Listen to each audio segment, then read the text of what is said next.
This is the Above Average Podcast, and you are listening because you want an above average life. Hello everyone, and welcome back to the Above Average Podcast, the podcast where we talk to above average people about their above average lives. Now, my guest today is a holistic gut health and detox specialist, what a mouthful, author of 5, soon to be 6 books, and a woman who's rebuilt her life after her body quite literally turned on her. She's battled an autoimmune disorder, completely reinvented her health, and has since been on a mission to help other women do the same.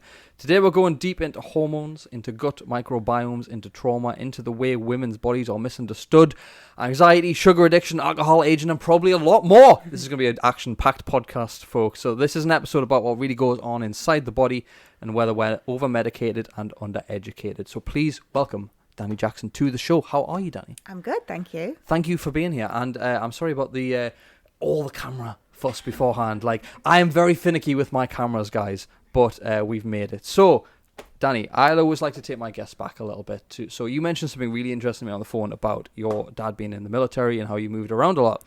I'm just curious, what was that lifestyle for you like back then, and how old were you all that traveling and moving around?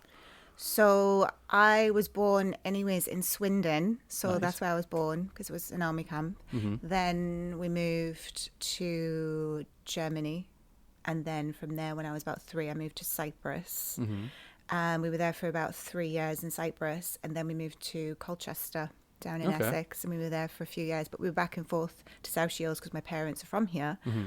So for me, South Shields has never really felt like a home Okay. because Yeah. I wasn't born here. Yeah. So yeah, I mean, it was good. I've traveled around a lot. When we did kind of set base in South Shields, my dad then got a job working in, where is it? Budapest, Slovakia. That kind of, okay. those kind Yeah, of when I nice, was nice. a teenager. So I was back and forward when I was at school, going over to there as well. So yeah, my life's just been about traveling around. Yeah. I mean, there's a big step. There's a big step between Cyprus and South Shields, I know. isn't there? Yeah. There's a Yeah. bit of a jump. Yeah. Big job. Yeah. Did it give you like a? Do you think it's sort of having that experience early on? Do you think it was really a big push for your comfort zone as you grew into the teens? Because like I know a lot of teenagers say you go on holiday once a year with your mum and dad or Yeah. whatever. That's their experience of travel. But you Yeah. obviously had this, in and out of places, up and down. Like what do you think that did to you as a? I've as a never teenager? had the experience of going on a holiday with my mum and dad as such. It's always been, I'm going to see my dad in the country that he's living in. So there's Yeah. always been a house there to go to. Right. So for me, it's just the lifestyle that I've been used to. Yeah. So that's why obviously I'm ready to leave the UK again. Yes. Because I'm not settled here. Yeah. But as a teenager, I remember I was about 14 and I had to get a flight by myself. Wow. I had to get on the Nice. airplane by myself. Is that legal at 14? I thought apparently My so. dad, I think my dad had met me at one of the airports down maybe in London. I can't remember, but I know I had to Nice. come from Newcastle to go and meet my dad at one of the airports. Was that a scary experience, or were you I kind of don't just like, remember feeling scared. Hmm. Like I don't remember that feeling. Yeah. I just did it. So I've been very used to doing things by myself. Because I have a friend who I met when I was probably about 2021. He was a military guy, and I'd never really experienced many military men before or anyone that had served. And he was very much like, he said it how it is. He was very much like, this is this, like just kind of crack on with it. Was that something that you picked up early on, or was that not the mentality you were sort of raised with, I guess? Yeah, I think so. I think just that's the crack on mentality, just yeah. get on with it. Yeah. Has it served you well then in these... Well, that's what I'm like anyways. Just get on with Just it. get, yeah. It's interesting because not many adults I know would actually get on a plane by themselves, especially not at 14. Like I've done it a few times, 4 hours here, 3 hours there, or whatever. I did one to Australia, which was a hell of a trip. I did that at 19. That was an intense thing. Yeah. But you know what? I actually preferred it to flying with other people because I could just do my own thing. I could Exactly. read a book. I didn't have to Yeah. worry about anyone I know. next to me. Yeah, it was great. Although I did have, I can't remember where he was from. I think he was Polish. And I was sat in the middle chair, which is the worst one to sit in. Oh, it is, yeah. And I had this woman who just watched, our rom-coms through the whole flight, didn't speak to her. And then this Polish guy next to me had the window seat. And he was just drinking Jack Daniels non-stop, but he would not shut up. I put headphones in, eye mask on, and he would not stop talking. So that's not the experience of solo travel that I hope many people have. But so obviously, do you think that instilled a sense of adventure in you? Have you been did you grow up with quite a sense of wonder what's over here, like curiosity based? Very curious, yeah. Yeah. But that's what I like, to go and explore new places as well and just find out I could never be in one place for too long. Yeah. So did you do many after that? Obviously after you can travel solo more often, did you do much solo traveling? I moved to Dubai when it was 2008, 2009 when I moved to Dubai. So when I got to Dubai, I went to Thailand by myself. I went to Bali by myself. And to be honest, I can't say that I did enjoy it. Like, it's scary. Yeah. Going to Thailand by myself, but you meet so many people when you get there to these types of countries, and then you make friends when you're there as well. Because I was in Thailand for 2 months, and yeah, so it's just once you do it, you know that you're going to meet people. Yeah. So you're never really going to be completely alone. And even if I was, I'd read a book or Yeah. do something. I would just do something for myself. It's a good mix of characteristics to have, because obviously everyone worries about whether they're going to be extroverted or introverted. Like, but you seem to have like this mix of, but like I can sit and read a book and ignore the hell out of everyone, or I can make friends whenever. That's such a handy skill. I'm quite jealous of that. But yeah, it's like I think solo travel, like me personally, I've never really done solo travel. I know I said I've been on planes by myself, but there was always someone on the other end. Yeah. And it wasn't like a backpacker, no hostel. I'm not a fan of that lifestyle. I'm very much spoiled with hotels. Well, I know I'm the same. Yeah, I don't like that. I want a luxury. Oh yeah, I wouldn't want to I don't understand how people stay in hostels. I'm too insecure about I'm not leaving my stuff with these random people. Like, I don't trust people. Yeah, I don't either, especially on holiday, and especially somewhere I don't know. I'm like very untrustworthy, especially in South Shields alone. Well, exactly. I don't trust people in South Shields. So. Yeah, there's always police tape somewhere, isn't there? So there's people listening from London going, "Oh, this sounds like such a ghetto." Yeah, what's happened today? Yeah, literally. But talking about the Dubai life, because you obviously went, what did you say, 2008? Yeah, it was 2008, 2009. Yes, that's way before the sort of influencer culture and stuff like that. Have you been back since? I was there 2 years ago. Did you notice much of a change between when you were there originally? I mean, yeah, it's grown and built a lot. I think it's changed in the last 2 years from what I'm seeing on TikTok, because everyone's got into the influencer thing. So wherever you go, someone's got a phone in their hand, video, this is where I am now, this la la la. Whereas when I went, the iPhone didn't really even exist. It didn't. Like, we didn't have iPhones in 2009. So in that respect, it's changed a lot. Yeah, it's a lot more laid back then in 2009. Laid back as in like just like the culture of it? It wasn't as busy as it is now. It's really, really busy. Was it still quite money driven back then? Well, we went when it was the crash. I went when the crash. So there wasn't any money. You went for the poor Dubai, yeah? Yeah, well, I went over as a personal trainer. That's how I started in Dubai. So when I arrived, it was just dead. There was no clients. Everyone had just left Dubai. So yeah, I didn't have much money when I arrived. Was the Burj Khalifa there? It opened about 3 or 4 months after I'd arrived. Oh, nice. Did you go up to the top then? Or I have been up the top, yeah. Yeah. That's an insane view. I mean, it's nice to say I've been in the tallest building in the world, but like I've said this on a few episodes now about Dubai, so I know everyone kind of rushes to go there and, live that party lifestyle, but I don't rate it anymore. Like, I think maybe when you went, it probably would have been nicer when you didn't have that. Yeah. Right, because I was younger as well, so I did live the life and I enjoyed it. I enjoyed partying and doing everything that Dubai had to offer at the time. But now I'm older, obviously. I don't have that. You've left the party. I've left the party. But like, is it still in you? Like, it's is it still always going to still be in me? And people know in my classes as well, especially Pilates, like the music that I put on in class, like it's like DJ music. Everyone comes to my class because they like the music as well. So it's still in me. It's just I don't want to go out and club and be up till all hours in the morning. Oh yeah, it gets to 10:30. I'm like, yeah, exactly. I need bed earlier. Yeah, exactly. But what made you move back to the UK then? What it was the decision? Actually the book. The Gut, Beauty in the Gut. Yeah. That's why, because I went to see a publisher in Dubai, and she said that she could only publish it in the UAE. Okay. And I didn't want that. I wanted it to be worldwide. And I thought the only way that I could achieve what I wanted was to come back to the UK and publish it here. So that's what I made the decision to do, was to come back and publish a book. I never had any intention of staying here. My plan was to go back to Dubai. And then it just never happened. So it's been 8 years and I'm still here.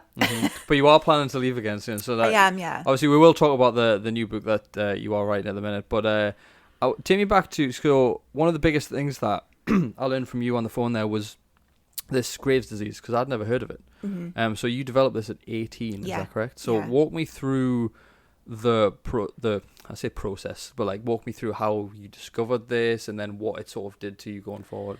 So I was at university. I was studying performance arts, I was doing drama, Nice. dance and music because that's what I wanted to get into. I actually wanted to be on TV. That Nice, was my yeah, yeah. initial plan. Well, we're a step there. There's cameras around. Yeah, Yeah, I've yeah. kind of gone off the idea now. I'm not really a fan of cameras anymore. Yeah. And it was a girl on my course actually who noticed I had a huge goiter around my Okay. neck. I didn't notice it.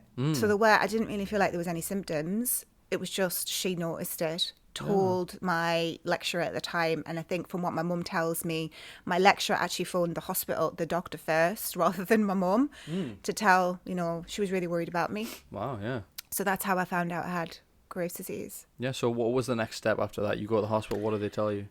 There's a lot of memory blur. I can't really remember some of the stuff, but they prescribed me the medication, which is carbamazole for your Graves' disease, and then you get beta blockers for your heart as well because you have a rapid heartbeat with Graves' disease and shaky hands, a lot of that erratic. Those were the main symptoms. I can't really remember any other symptoms from Graves' disease. Like a lot of people report feeling chronically fatigued, no energy, but I never felt anything like that. But the medication wasn't working.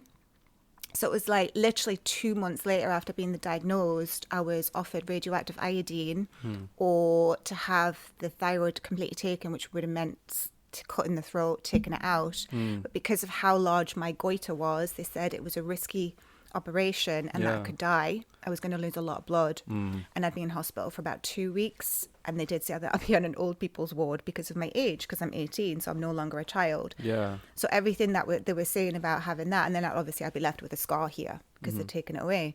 So I was like, well, radioactive iodine was just a tiny little pill. Let's just take that. Yeah. It's just a pill. That's Less it. hassle, Done. yeah. Less hassle. The only thing with that, you are radioactive. So you are not allowed to be around people. Nice. So I had to stay. Everyone's coming around you in a hazmat suit and all this I stuff. had to Yeah, stay in my bedroom for, it was around 2 weeks as well. I couldn't have contact with people. What did it feel like to be radioactive, I guess? Did you? Didn't think anything of it Yeah. because I was so young. I didn't really know. Like, I put my trust in the medical system. Yeah. Because I thought, well, I've got this condition. They know best. Yeah. I'm going to have this radioactive iodine. It's just a little pill. I'll be fine again once I've had it. Yeah, I'm, bedroom, 2 weeks, no problem. Then I can just move back on with my life. And it didn't work that way. So what happens after those 2 weeks then? So I think I was all right initially, but then I started to get symptoms of anxiety. These symptoms came out of nowhere. Like, I'd never had these symptoms before. Anxiety, my mood, depression. I went into this depression. And then I started to turn to food. Big one, I'd never had that before. So food became something that I was addicted to, like the sugar, takeaways. I was just eating all this random stuff that I'd never eaten before. Yeah. And the energy as well, that's when I got chronic fatigue. Well, if you're taking in all the horrible food as And well, that it's not going wasn't to help. helping, Yeah.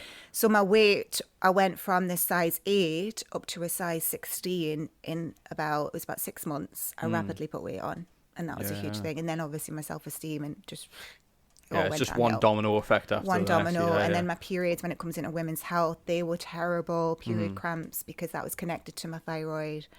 So yeah, everything just went downhill after.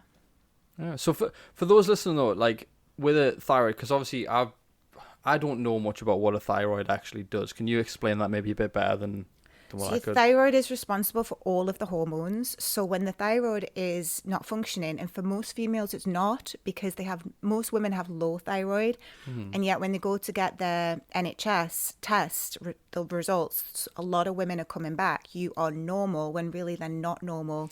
Yes. Because the tests are not accurate. So it's responsible for, your energy, cold hands and feet, which is, I still have that problem. I've got to try and keep my circulation moving all the time so that I'm not feeling cold. We've got a radiator on the floor as well. I know. So feeling cold is one of them if you have low thyroid. So I Okay. now have low thyroid since they've destroyed it. Your metabolism, so you struggle with your weight, Okay. which was a big thing for me because I didn't want to be fat when I was younger. Like, that was such a thing for me. Yeah, of course. So I did have problems with eating. Like, I didn't want to eat when I was a teenager as well. And then it went like I did gain a lot of weight.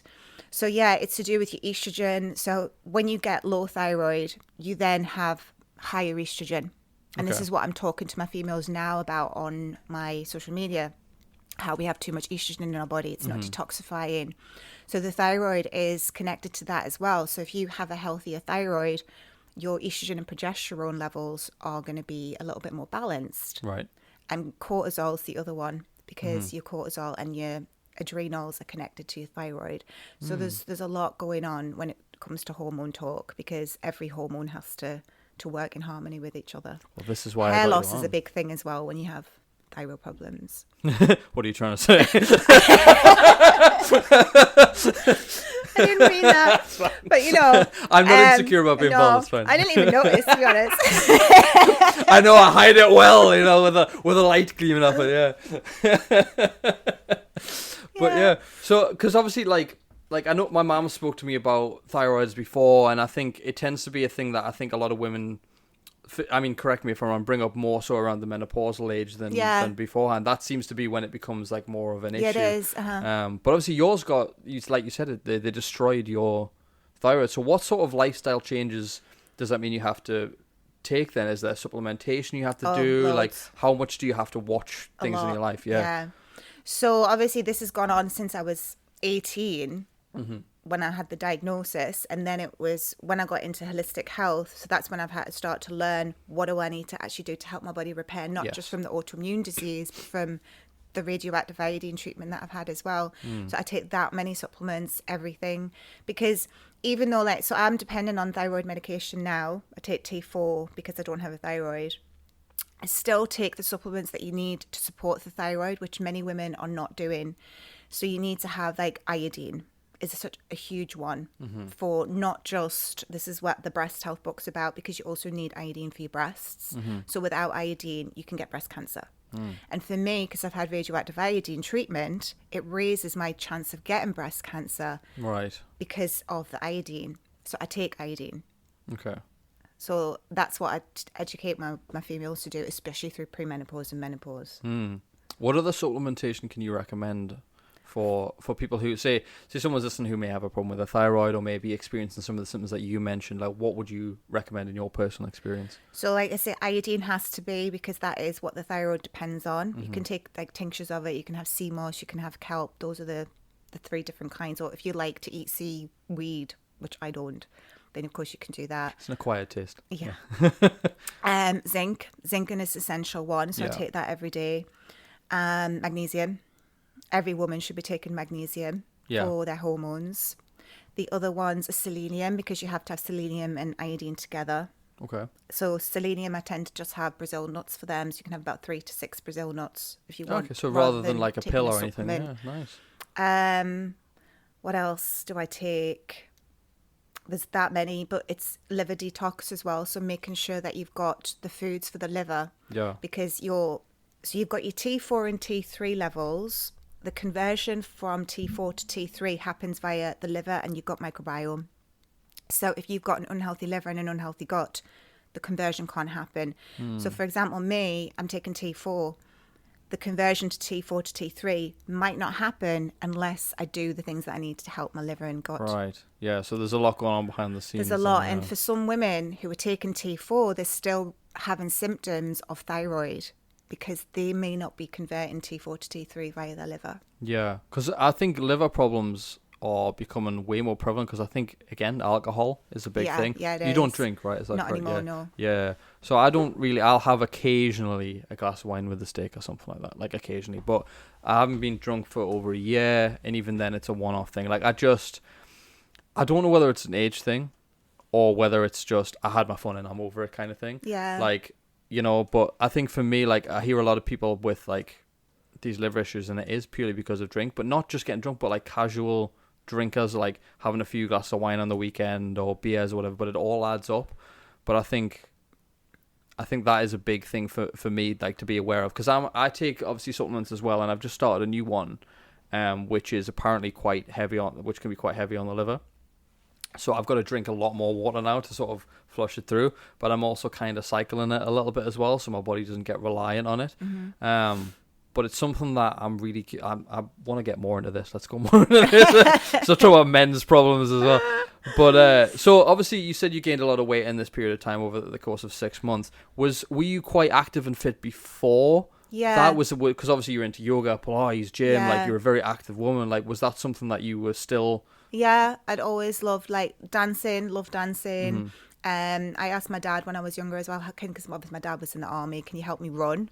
Because I tried to run and I was like, can't run. And he was like, you're not doing the breath properly.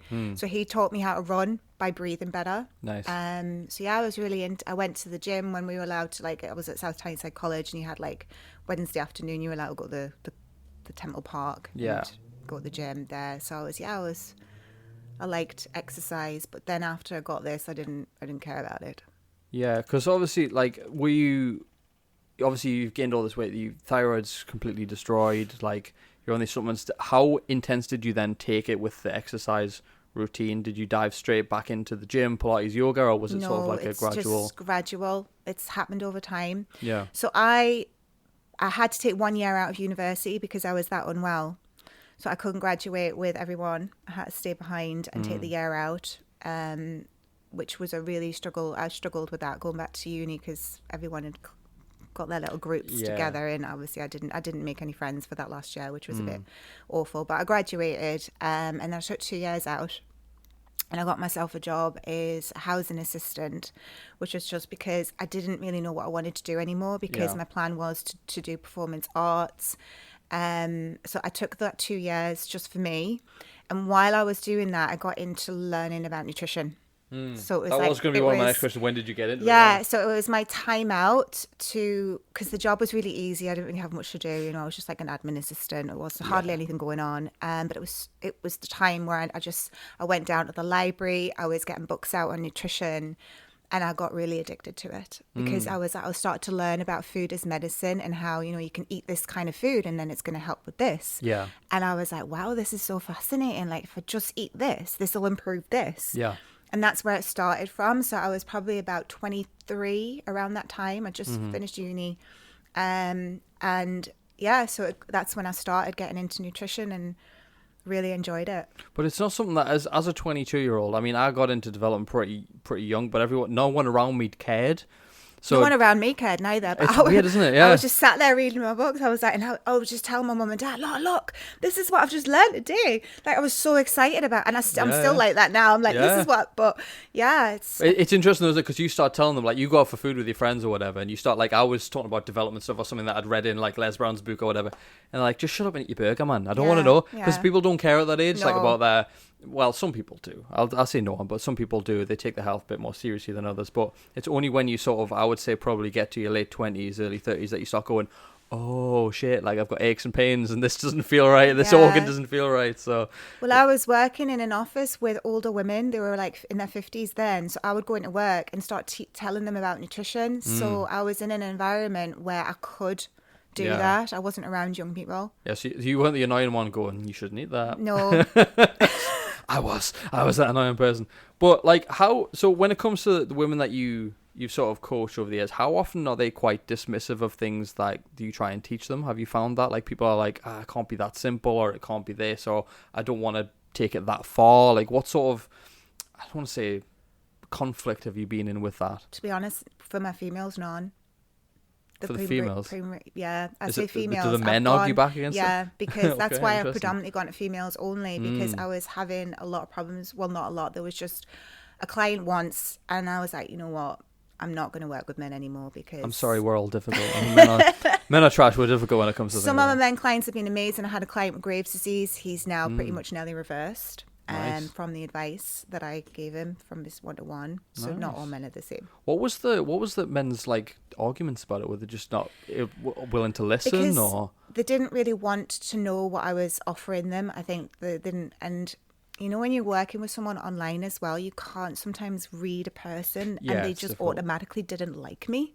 Oh, okay. So yeah, there was that, and I was like, they weren't the right client for me. So then I was like, I'm just going to stay with females because I don't really have a problem with them. Yeah, no, that's great. In terms of like women's hormones and stuff like that, how often do you think women's hormones and the issues that they may be experiencing are dismissed as just stress or just age, when really there's something going on? Yeah, and even mental health. That's another one that I had a client last week. She's been diagnosed basically with mental health, and that's not a problem. It's not a problem. It's not her problem. She's got other health issues. Yeah. So yeah, mental health. So say someone comes to you and they're like, you know, I'm struggling with my mental health. I don't really know where to start. Like, I've been maybe out of the gym for a little bit. My diet's a bit meh. Like, where do you tell someone to build the foundations of it? Gut health. Okay, so to start taking your gut health more seriously, where do you start with that? It's, well, diet. Okay. And that's where people struggle, because that's the hardest thing. So for me, I try and get people to do it slowly. Like, most of them understand, like, refined sugar, you know, it's not good for you. And that is a problem for most females. Not all of them. Some of them have, like, it's more salty. But a lot of females, it's the sugar that they struggle with. Yeah. And if you eat too much sugar, then you're destroying your microbiome. And then you've got, like, candida, which some women have. Just sugar's feeding it, the gut dysbiosis, so you've got your imbalanced microbiome. You're not helping yourself by eating these foods, because you've got to get your bacteria, such your microbiome that needs the healthy bacteria.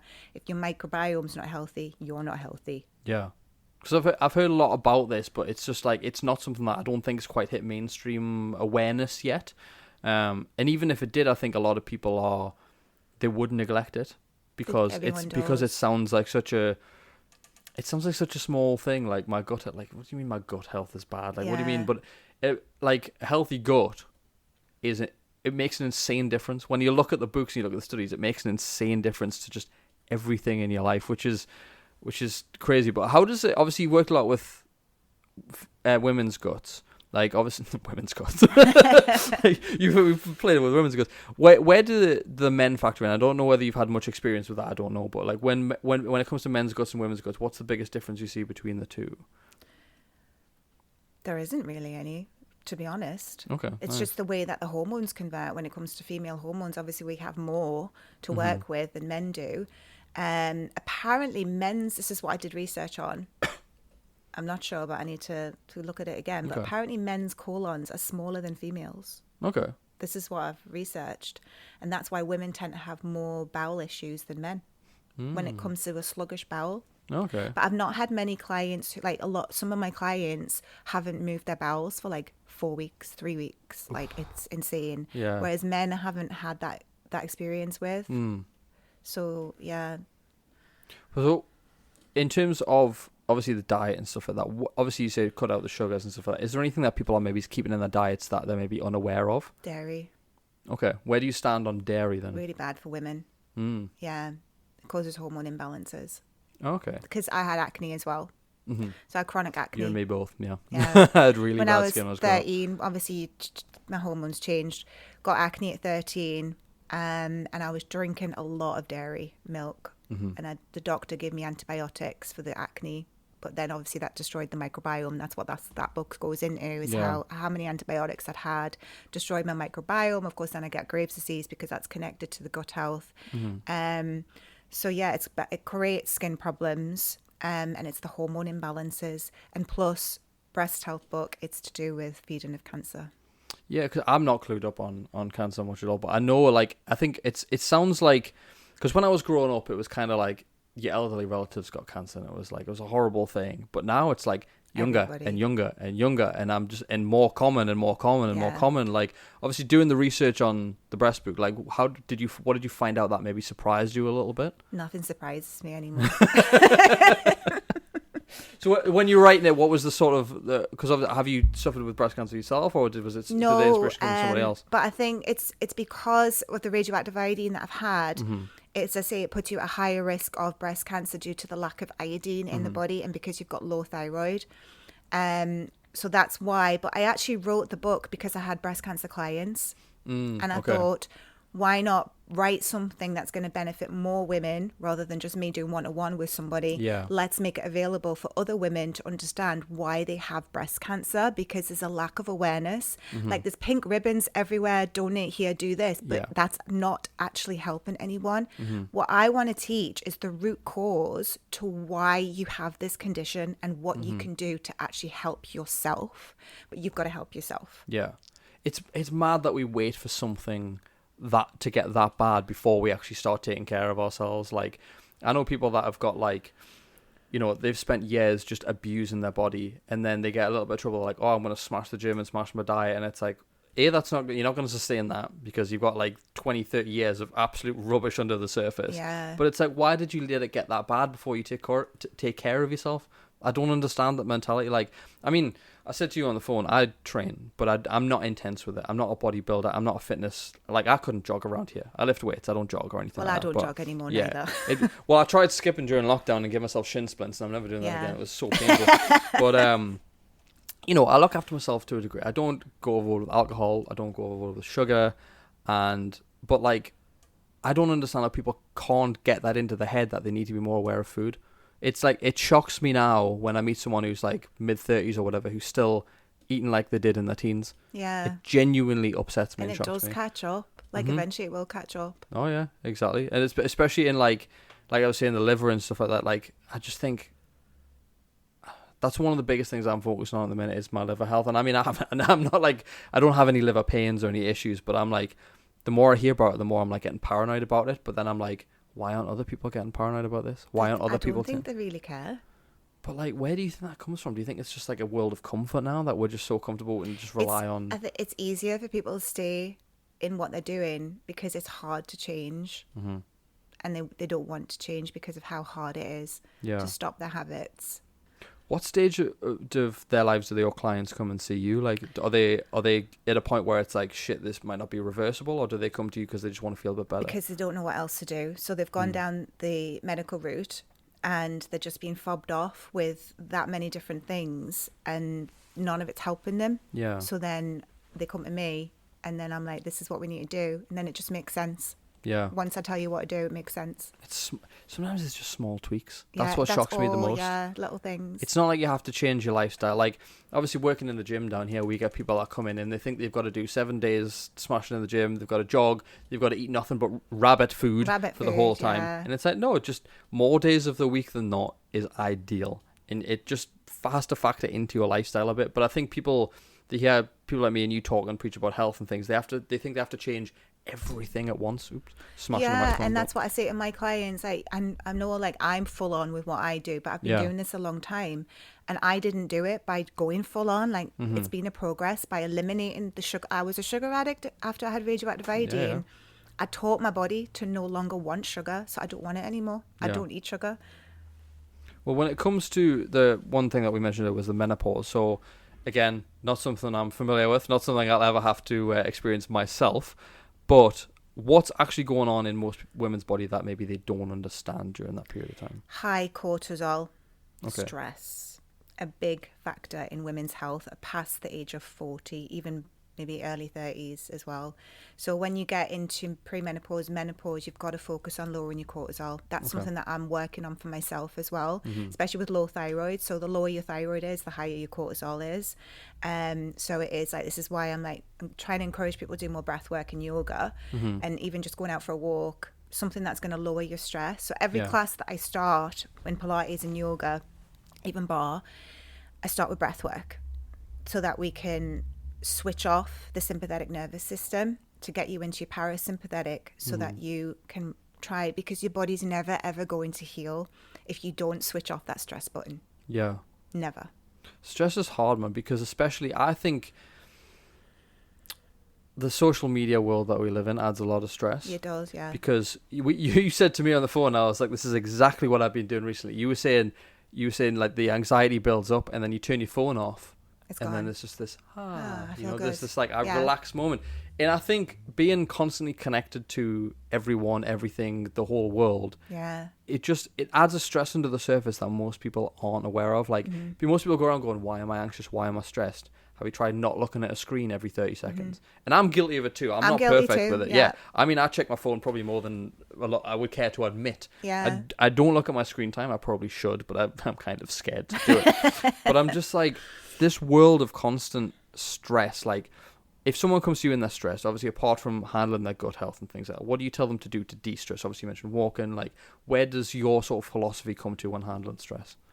To take adaptogenic herbs to manage stress as well. So I've got some female clients who've got a lot of stress, so I will recommend them to do yoga, meditation, or breath work, like something that's just going to work for them, because not everyone can sit and meditate. I'm not someone who can myself. I have to do yoga because that helps me switch off. Is it like an overactive brain that makes you... Yeah, I think it's a lot to connect with. Well, mostly if you've got an autoimmune disease, you're someone who's like ADHD, like you cannot sit still. You do not know how to rest. And I'm still like that, but I'm trying to train myself as well. So yeah, yes, it's an ongoing process. I know all of this, but I'm also still trying to do it myself too. Oh, yeah. No one's perfect. Nobody is perfect. So yeah, things like adaptogenic herbs. So you've got like rhodiola, helps to manage stress, ashwagandha, tulsi, holy basil. I know a lot of people drink tulsi tea and get mad dreams off that. Oh. I don't know. That's what I've heard from tulsi tea. I'm like, but I'll have to try that one. I have had tulsi tea, but I've never. I mean, I get mad dreams sometimes, anyways. Maybe that's what it is. Yeah, but you'll stop taking it and be like, hang on, my dreams are normal now. What's going on? Yeah. So to take adaptogenic herbs to help balance the stress a bit more, to manage it. What about, like, obviously, do you recommend? I know you obviously said you'd struggle with meditation yourself. Do you recommend that to people as well? If it works for you, because as I say, like some people have got that chattery brain all the time that does not switch off. I'm one of those people. Some of my clients in class are also like me, and yoga helps them because it's moving meditation. So you get into your body, you breathe better because you're moving. Yeah. So you do something like, I love to dance, I love to put music on. That's something that also helps me meditate. It's interesting meditation because it's one of those things where people think that you just have to sit and go, and like you're on a cloud, or you've got to completely empty your mind, but you can't empty your mind. It's an impossible thing to do. Your brain is always going to be thinking. But my version of it is, I like to do a lot of thinkitation. What's that? So that's where I basically will just sit and I will just let my brain process. So I won't try and be like, okay, I'm thinking about this and I shouldn't think about this and trying to clear my mind. I'll just let it run through what comes up and what it needs to, and don't judge it. Don't try and follow every train of thought. Just watch it happen in your head. And you'll find that most people's problem is they will run their brain ragged during the day. They're constantly stressed anyway. It's all building up. They are looking at screens, talking to people. They're on the go all the time. There's always something that needs doing. And then by the time they go to bed, they're wired.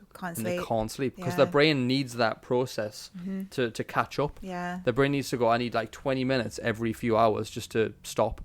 Like, even when you go, like, it's funny, isn't it? I joke about this. Most men's meditation used to be when they just used to go to the toilet and not have a phone, and they just used to have to sit, or they would try and find like read in the back of the shampoo or whatever. You know, that was most men's meditation. Now they have a phone with them, so they don't even get that time away from screens. It's like you're constantly surrounded by distractions. They say if you have to take your phone with you to the toilet, you're addicted to it. That's me. I'm addicted to it. Yeah. I'm bad for it. I'm like, how long's gone by? Shit, I've been there for half an hour. I can't even feel my legs anymore, you know? But, yeah, so you mentioned something about a link from trauma to autoimmune disorders. Like, where's the link there? Because that's quite interesting. That's not something I've heard before. Yeah, so you store your traumas in your connective tissues. And this is where yoga comes into it. So by opening in, like, say, for example, a hip opener, you store a lot of tension and high cortisol. So cortisol tends to sit in the hips as well. Oh, okay. And by doing certain yoga poses, it helps to get rid of the cortisol and your emotional traumas. But some people can't go through it because there's a lot of pain inside their body. Yeah. And they've got to bring up that emotional release. And that means, crying. And it can be really traumatic going through an experience that they've gone through in their past life that they don't want to also go through again. But you've got to go through that to get to the good part. And that, again, that's a block for people. Can't do it. And this is where autoimmune comes in. So you store like everything inside your tissues. And then it just makes you sick from that. And it makes you sick from that, yeah. Has there ever been a case that obviously clients come to you with these issues and you can see these through? Like, has there ever been a client that maybe stuck with, like, their story and their experience with you is really stuck in your brain? So from like, me, yeah, like someone that's came to you that and you've helped explore this side of their life. Is there a client that you remember where you're like, wow, that was a really big breakthrough for this person? when it comes to trauma, no. I did have one client. There was just too much trauma there, and she couldn't get past it. So she didn't even give up the food neither that I was asking her to give up, because she just couldn't do it. It was like a comfort thing for her. Yeah, there was just too much trauma. What about in terms of like watching people go through these experiences, when you see them change? Is there a moment you see people sort of Well, because I work predominantly online, mm-hmm. so I don't get to really see a person other than if they'll send me like a photograph, or like one of my clients, let's talk about one of my clients in Dubai. Like, she came to me with hormone problems and anxiety, and she worked with me for nearly 2 years online. Nice. And she went through such a huge transformation because her hormones balanced, no longer had anxiety. She said she's been living with anxiety since she was a teenager. She was now in her 40s. And she couldn't believe, like, by doing, like, she followed everything. She bought Beauty in the Gut. She bought the recipe book. The perfect client, yeah. She literally was the perfect client because she did everything. And even, like, so I sell Tropic Skincare. I'm an ambassador for their skincare. She lives all the way in Dubai. She was buying the skincare from me. Everything I told her to do, she was following. And she was like, people are commenting, like, she looks younger. Her hair's, like, really silky and glossy. And she was like, I've lost weight. She was just so happy. And then she got a family onto it. She's married with kids, and then they were doing it. And yeah, it's made a massive difference. Massive difference. That's the thing as well, because most people, like we were saying, they don't look after themselves, but they forget that the impact that looking after themselves will have on everyone around them, their family. Because, like, especially with kids and stuff, and like I'm not a parent, but I know that kids don't listen, they watch. And I think it's the same for your friends as well. You can inspire your friends. I've even got my mum into sort of like, my mum's going to start taking creatine and stuff, to look after stuff a bit. My mum wouldn't. Yeah, actually, that's interesting. Like, trying to teach them how to look after themselves and stuff like that. Is that something where they're just like, shut up, Dani, we're older than you. We're your parents. We don't need to listen. They do listen to me. Mm-hmm. They are, like, at the minute, like, sometimes they're watching loads of your YouTube stuff of, how can they be healthier. They're not consistent. Mm-hmm. They're nothing like me. They don't, they do still eat processed food, and that's how I was brought up with. And, they're still the same. Yeah. They do what they want, but they do listen to me, and they do sometimes try, but they're not consistent. Yeah. It's like my dad's been at the minute, like, for example, he gets, like, when he's going to bed, he gets like a leg cramp in his hamstring. And he's like, and then I was like, have you tried stretching? Have you tried a little bit of this? Just to, ease it out. So he was like, okay, I'll try it. Stretch for a bit. And then it came back and he's like, why is it happening? I'm like, because you stopped stretching, David, you stopped doing the thing that worked. You know what I mean? But this is what I find is, like, once I find something that works, I stick to it like glue. But why do you think people drift from that path when they know it works? They know it's the right thing to do. What do you think it is that pulls them away? What have you noticed the most? They say it's too hard. That's what my mum says to me. It's too hard. It's too hard to do what I do. And I don't find it hard. Mm-hmm. I make my green juices. That's not hard. But my mum doesn't like to do cooking, so that's a thing for her. She doesn't, and I don't know what that's to do with her background. Obviously, I don't know anything about that, but she doesn't want to cook, which is fair enough. Some people don't want to cook. Some people don't like it. Some people don't know how. Yeah. So that's the excuse I get. It's too hard. I find it therapeutic to cook, though. I'm like, I like it as well. But I also really enjoy I think it gets to a stage of, you start off where you've obviously in a place where you don't really look after yourself and you end up with these problems, and then you start looking into a bit of health. But, like, for some people it becomes an addiction. I think maybe it's for likes of me. Yeah, it's it is. But there's no way you could stop now. I couldn't, no. Because the alternative is to just feel like shit. Feel awful, and that's what I don't want. Like, I have classes to go and teach. I can't turn up to class feeling knackered. Yeah. I mean, there are days where I am knackered, but I know if I've had the fuel to put into my body with the supplements and the food, I'll be all right because I've fueled my body. I'm just tired because I've done too many classes. That's why. Yeah. But it's like people, you can turn up, like, that's the one big thing, is turning up for other people in your life. Like, people rely on you to be in a good way. People rely on you to care about yourself. And especially, you got to practice what you preach. You can't just turn up and be like, well, I'm going to be a big slob, but you guys have to do this thing. It's like, they're not going to trust you, So I think having someone to actually watch you and you have to turn up for is massive. Like, accountability, I guess, in a way is the key. But when you say you're a detox specialist, 'cause we talked about that word before, like, what exactly is a detox specialist? What is that? So there's a lot of toxins that we're holding on to in our body, and they need to be eliminated. if we're not eliminating the toxins, then we cannot be healthy, because there's too many toxins in our environment. There's toxins. I mean, even we're not allowed to drink plastic neither. That's bad for us. Yeah.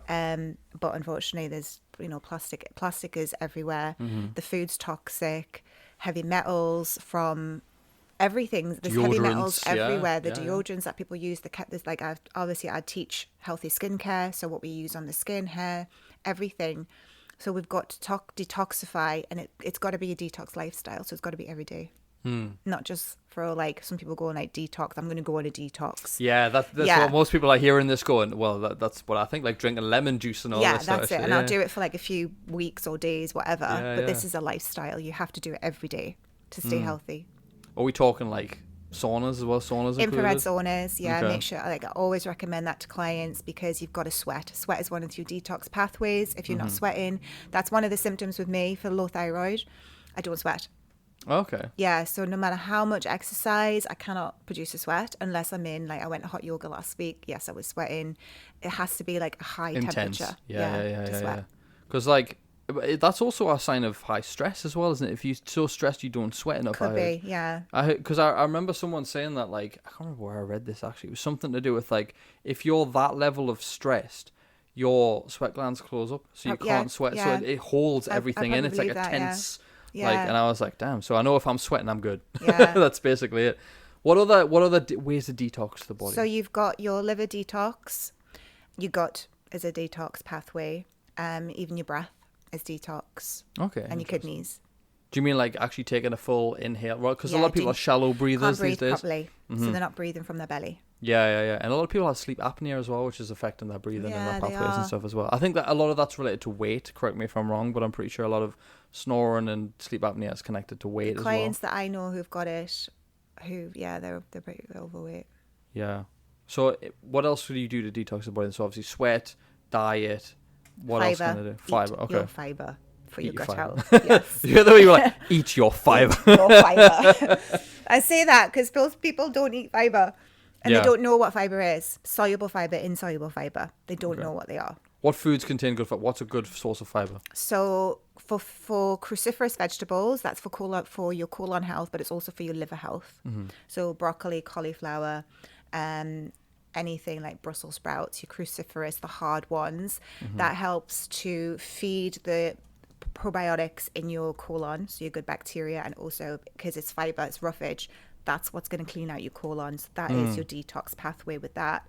Then you've got your soluble fiber, which is more of your soft, so like things like your oats, just anything that's a soft, like beans, kidney beans, chickpeas. Love it. That helps with more small intestine. So you have leaky gut, so you need to repair leaky gut. You've got to eat more of those foods to help with the repair. So yeah, you've got to have that balance between soluble and insoluble in your diet. Nice. Actually, so we spoke a little bit about medications. I know we've talked about supplements, but in terms of medication, so my view on it is a lot of people, they outsource their health now. A lot of people outsource their health in terms of they will let it get bad, but it's fine because the NHS or whatever will look after me. Yeah. I don't necessarily like that mentality. I wouldn't want it to go to, I don't know what the alternative is, that's the problem. Because the alternative is America, where it's like $300,000 to have a baby or something like that. Yeah. That's not, I don't think that's useful. No. But like also having something free, like you hear all the strain on the NHS and things like that. And I think a lot of it is people aren't taking enough care of themselves, so it's putting strain on these. And I think a lot of people are, if we looked after ourselves better, we would see that, but we would see a change. But it's not. I don't think it's going to happen. It won't happen. So where do you sit on that fence? Are you sort of, do you have an opinion against mine? Where do you sit on that? A lot of health conditions are driven by diet. So if people just change their diets, they wouldn't have the health condition that they have. And that is what all my books are about. If you just change your diet. And most people come back with that going, well, it's expensive to eat healthy.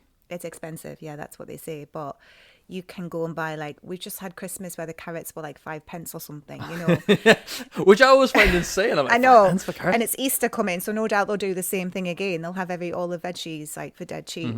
So you can eat healthy at a low cost. It's not, I mean, yes, like for me, yeah, I do, everything's expensive because I've got supplements on top of it. It gets expensive. You don't have to take it to that extreme though. No, but you can eat fruits and vegetables and live a healthier life. And lean meats and things like that. Yeah, but I think I think the biggest thing is, I think they look at cost because they see, all these different ingredients, and they think that adds up to a massive cost. Usually it's not that much more than what it's, I mean, sometimes it's even cheaper than what the takeaway or microwave meal. But I think for most people, their argument is time.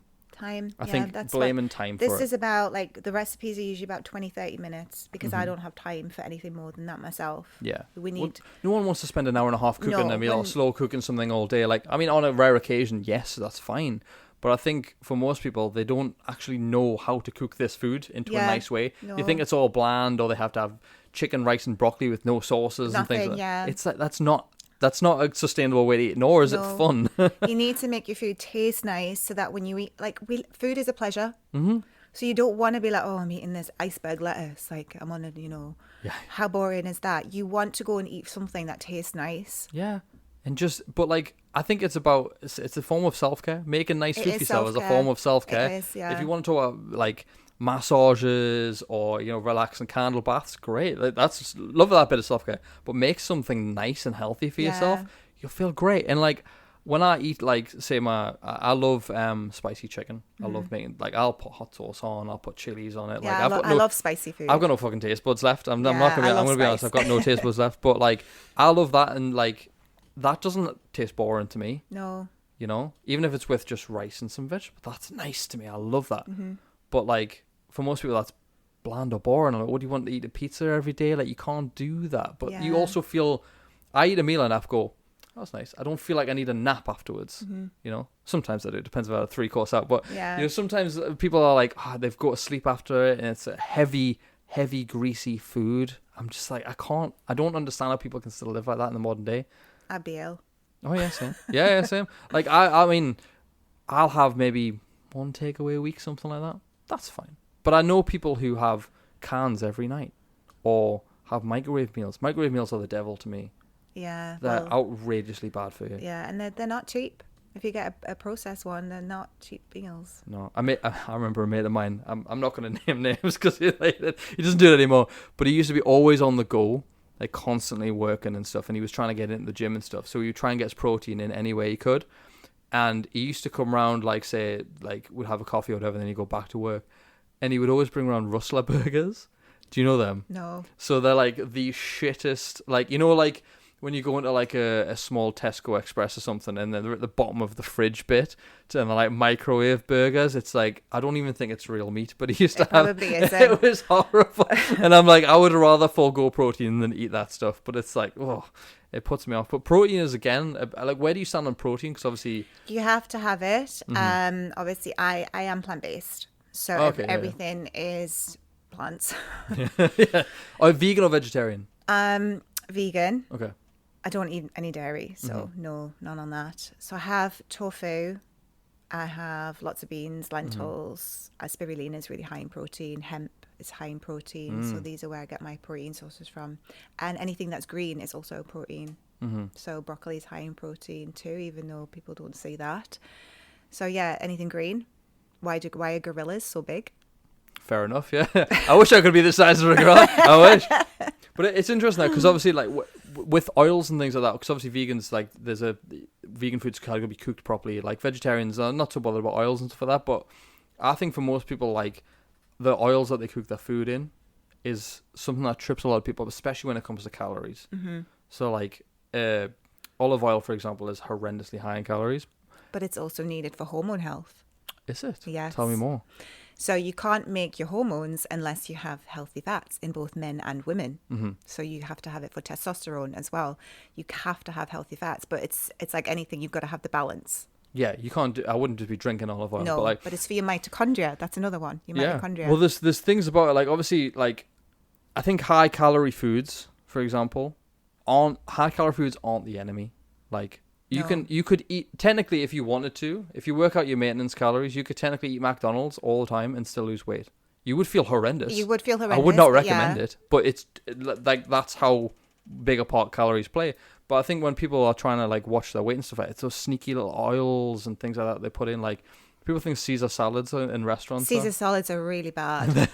Really, yeah. If you take off the dressing, it's fine. Yeah. You know, but it's when the Caesar dressing Whatever's is in that. I don't outrageous. even know what's in the dressing, but I've seen the calories. It's pure lard. That's what it probably is. It's ridiculous.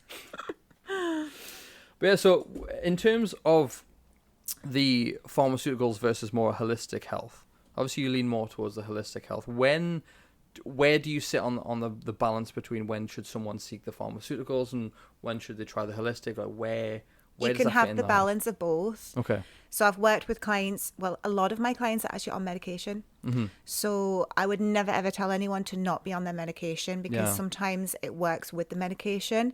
And then the longer that you do this, you can wean your way off whatever the medication is for certain health conditions. Yeah. So that's what's happening with my clients. They're already on medications so that it's working with it. Nice. So tell me about the books, because for anyone watching, we have 4 books on the table.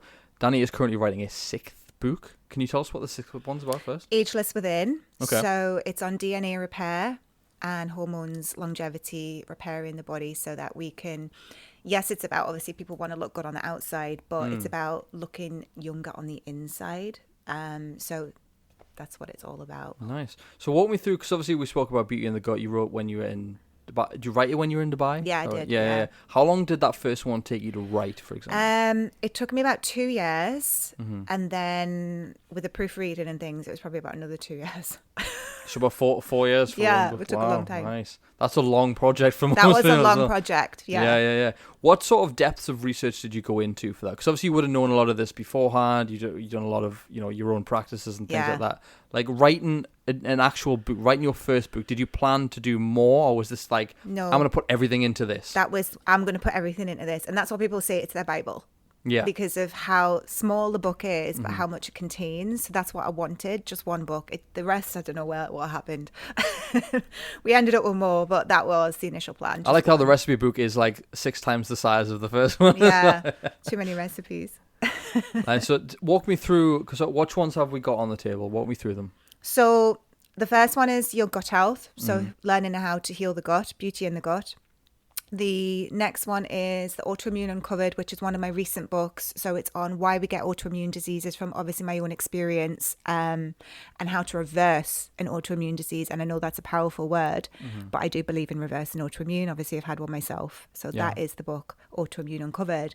The next one is your breast health book, which is on breast cancer, and also females who've got estrogen dominance and breast cysts is in the book as well. So a lot of women have breast cysts. So it's understanding why and how to detox the estrogen from your liver and your gut.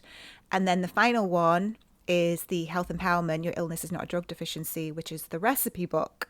That's why it's so thick. I was having to flick through before. I was like, I want to try some of these recipes. Yeah. It's all plant-based. It's no meat. That's fine. I could always add something to the top You as well. can, yeah. And I do say that if you want to add something, this is what I say, like, because some clients that like say to me, are you going to tell me to be a vegan? Yeah. No, I'm not. I'm a vegan for my reasons of being a vegan. Meat, animal products, dairy, it does not work for my body. I thrive on a plant-based diet. When did you change that diet then? Probably around 2014 or something like that. Well, yeah. Yeah. Nice. What was the meat that was not agreeing with you? Like, how did it affect you then? To cut it out completely. I went up to a size 16 initially after I'd had that radioactive iodine, and my weight was a big thing. Like, I really couldn't lose weight. I struggled, and I didn't really know how to lose weight. Obviously, back then it was counting calories, just eating. I was still eating processed food, trying to lose weight, and I did lose some weight. And I got stuck at a size 12, and I'd always been around a size 6, size 8. So that was like, I wanted to be that Go back size. to that. Yeah. But I was stuck at a size 12 for a good 10, 12 years. And I didn't want to be a size 12. And when you look at photos, I'm not fat. Yeah. I'm not. But I didn't feel like myself. So I went to Thailand in 2012 to do some Muay Thai, and I went to this like fitness camp to try and get fit and lose weight. And I went on loads of animal meats because I was a personal trainer as well, and as PT you're taught you've got to have your animal meat, and I was eating a lot. I couldn't lose weight, my body shape wasn't changing, and it just wasn't. I felt awful. I had chronic fatigue, I'm doing all this exercise. I was eating like meat and salad, you know, what you need to eat to try and get, like, I was lifting loads of weights. My body shape was not changing. Yeah. And then in 2012, I studied to be a holistic nutritionist. That's when it all changed, because I was obviously getting certified. And the course wasn't about becoming plant-based, but a lot of it was around plant-based diets. And I thought, right, I'm going to try just to go plant-based. I got a Vitamix. If you know Vitamix, they're like these amazing jugs where you can like mix soups and everything. Yeah. And it's like, I love it. And I started making my food. I wasn't brought up cooking. Yeah. But I started to learn how to cook for myself. I was adding all this amazing ingredients. The food was amazing that I was making, the taste. I started to lose weight, and it was like that. Yes, that was finally, yeah. And it was because I was holding on to so much inflammation, and I didn't realize like animal products give me inflammation, and if I'm not getting my inflammation down, I can't heal. Yeah. So this plant-based, this is what it is, anti-inflammatory. By getting more of the plant-based food, I lower my inflammation, and by doing that, my weight started to drop. Interesting. I mean, I've had the opposite problem, is I struggled to gain weight because I was always the skinny kid. So for me, it was about how many calories can I physically pack in one day, you know? I remember when I first started going to the gym and stuff, and I was like following like the bodybuilder things that you do, and like Jay Cutler's like having steak for breakfast. I'm like, I'm going to do that. And my mum was like, if you're going to have steak for breakfast, you can cook it yourself. I was like, all right, no worries. So I got this George Foreman grill, and I'm having steak and eggs for breakfast, which is tough. It's so hard. But I did live with a vegan for a month, and to actually get the amount of protein he needed in his diet was quite difficult. Do you find, obviously you'll have had a stage where it's kind of, I mean, it's part of your lifestyle now, right? You know how much to take in. Like, did you ever find it at a stage where you're constantly having to try and keep this protein level as high as possible and keep eating more and more? I've like never really shakes focused on protein, because there's protein in every bit of plant-based food. Every piece of food you eat has protein in it. So it's never been an issue for me. It's only now because the amount I train. Yeah. And I mean, you can see like I've got muscle. I'm really toned. I needed to put more protein in, so I've only recently gone on to not tempeh, but you could have tempeh, the tofu. I've only recently started adding that into my diet, mainly because of the anti-aging benefits as well. Are you trying to age back? Have you seen much of the? Is it Brian Johnson? Have you seen much of him? I have, but I don't know. He's younger than me. It's crazy, bro. Like I mean, I wouldn't want to live his lifestyle. No, he's really strict. Oh yeah, yeah. He's constantly trying to like. Yeah. I mean, he looks a little bit like, he gives me like alien vibes. Me too. Like he doesn't feel human. He feels like synthetic. Yeah, that's how I feel about him. Like, he's very pale. Yes, he is. Yeah, but because he doesn't agree with sun. It's the sunlight. He doesn't go in sun. I love the sun. I'm naturally pale. Like as a ginger, I am naturally pale. Like I got a tan once and it didn't suit me. It just blended with my beard, and I was like, yeah. But it is interesting, like the aging thing, like how we're obsessed with anti-aging creams and reversing this and that. Like, I'm kind of like, I mean, I moisturize my face. You're a man though. A lot of men don't really. I mean, I say that some men do. I mean, I'm pretty happy that I think personally, not to blow my own trumpet, but I feel like I've aged well. I know I've got no hair, but that doesn't bother me. You know, I can grow a nice beard or whatnot. But I am turning 30 tomorrow. I don't know whether birthday. Thank you very much. I don't know whether the grey is just suddenly going to hit me and I'm going to wake up with back and knee pain. I don't know. But I think most people with the aging thing is most people just accept that they're gonna, as they get older, they're gonna just go downhill. Yeah. I feel like that's an accepted thing. But I'm like, why? Well, when are you deciding to cut this off that you're suddenly going to just go, oh, well, fuck it, like, I'll just go downhill? Like, I want to get better with age. That's how I feel. I want to get better with age. Yeah. That's why I've written Ageless Within, because that's my plan for me, is to get better with age. Yeah. I don't think we should deteriorate. No, I love these, like, grandmas and granddads of her doing, like, Ironmans and shit. Yeah, absolutely. I mean, I'm not doing an Ironman. Yeah, I wouldn't be either, but I admire it's inspiring. Oh, yeah, absolutely. But I'm just like, we're obsessed with the physical, like putting the cream on faces and like Botox or whatever, but we've, like you were saying, we forget about all this internal stuff that does control this. Yeah. Anyway, but I'm like, to be fair, I've seen, I can't remember, it was Carla, you might know the kid from Love Actually and Thomas Brody Sangster. That's it. I knew she would know. Yeah, so he's 35. So if you've ever seen Love Actually or I'm trying to think every other film this kid's been in, Nanny McPhee, been in loads of these things. He's famous for just like looking younger than he is at 35. And someone put a picture of him at 35 versus Sean Connery at 35, and the difference was Sean Connery looked like a late 40-year-old man versus this. But then there's also ones of like Timothy Chalamet now. Like we are aging like more well now. Yeah, we are. But I'm like, is that because of some? But like now we're being told everything is more toxic than it used to be. Yeah. So I'm like, there's a weird conflict of like, how are we aging better, but taking in worse shit? I don't really understand where that's coming from. Well, there's a lot now, obviously, to slow down aging. Mm-hmm. So if you want to go get like the red light therapy, apparently that helps with your collagen production. Obviously people are going for Botox and fillers, and I mean, I'm not queued up on everything that people do for their skin because I don't do it. Yeah. It's when they can't smile anymore and their face doesn't move. I'm like, oh, it's creepy. But obviously not everyone can afford those treatments and things. But I think once you start doing that, it's a slippery slope. Like I think that's also a form of addiction too. Oh yeah, like body modifications and things like I can't remember whether I think it's Sigmund Freud says the extremes get punished. So whether you whichever extreme you take, there will be a massive trade-off that you have to suffer with, I guess. And I think when you take it to extremes, that you can take exercise to the extreme, it's good for you, but you can also take healthy living to an extreme where you don't do anything because you're so worried about your health or how you look or whatever. It's intense. Like I've never come across anyone that takes it massively to the extreme. Like, no, I haven't. Do people ever tell you that you're extreme with what you do, or have you ever faced anyone where they're like, well, that's too much for me what you do? No.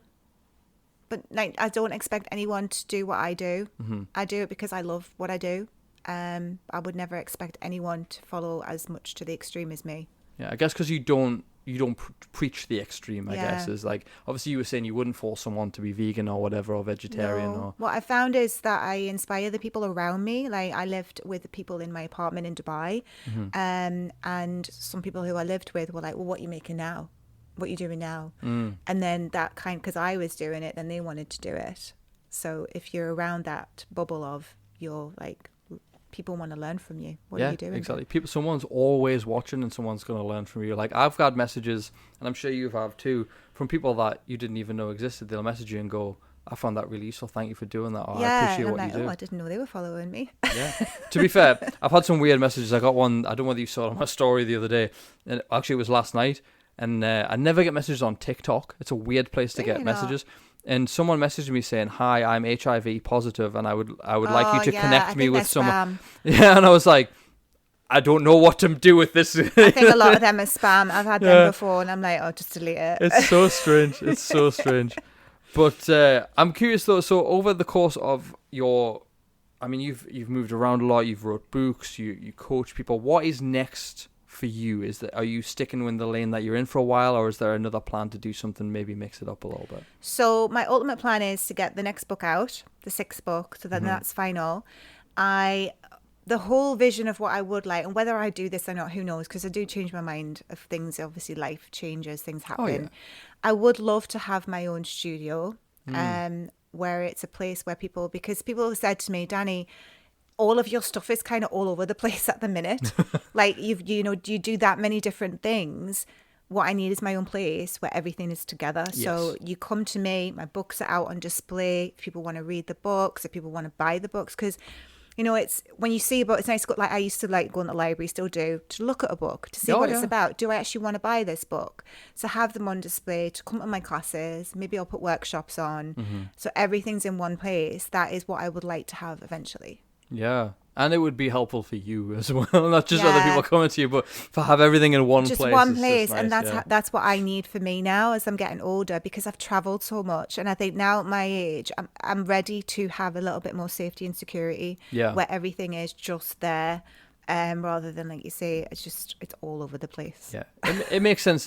When you've done a lot, I think it's fine to be that, but I think people they do that too early. I think they don't experience life first, and then they're like, I'm just going to stay here. It's fine. And I'm glad I've done that. Yeah, absolutely. So now I'm ready to kind of, the word is settle down, I guess.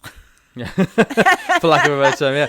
With regards to the 6th book, when do you think we're going to see a release? I'd like to get it published in the next few months. It's finished. I've just got to proofread it. What did you say the name of it was, sorry? Ageless Within. Cool. Is there a website for that yet? Do people download it from? Can they get it from your website? Or? It'll be on Amazon. Nice. So you can just get me on my Instagram, my website as well. How do we get signed copies? We need author signed copies. That's what we need. Yeah, some people have got signed copies of this book. Nice. That's a rarity then, is it? Yeah. Nice. I'm gonna have to get one off you as well. But Dani, thank you so much for coming on the show. Thank you. I have one final question for you, Mhm. and it's a question that I ask all the guests on my show, and it's one that always surprises me with someone's answer.